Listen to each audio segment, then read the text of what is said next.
Bareskrim Polri menetapkan Kepala Desa, Kades, Kohod, Arsin sebagai tersangka kasus pemasangan pagar laut sepanjang 30,16 km di pesisir Kabupaten Tangerang, Banten.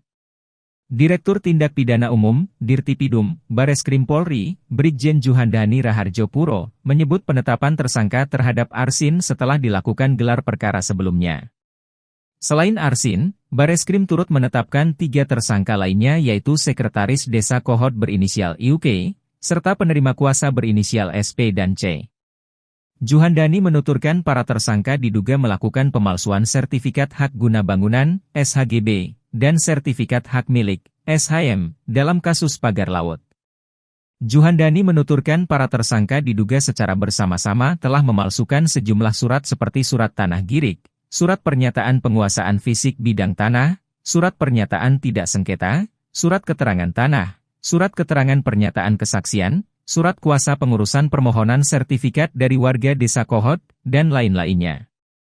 Dia menuturkan aktivitas pemalsuan tersebut dilakukan Arsin dan kawan-kawan sejak akhir tahun 2023. Aktivitas tersebut membuat terbitnya 260 surat hak milik, SHM, tanah atas nama warga Kohod.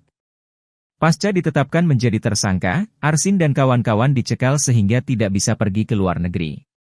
Terkini, Juhandani mengatakan pihaknya tinggal melengkapi administrasi penyidikan untuk kebutuhan penahanan terhadap Arsin.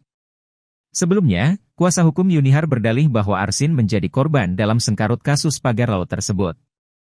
Sehingga, katanya, Arsin bukanlah aktor intelektual dalam terbitnya sertifikat hak guna bangunan, SHGB, dan surat hak milik, SHM, pagar laut Tangerang.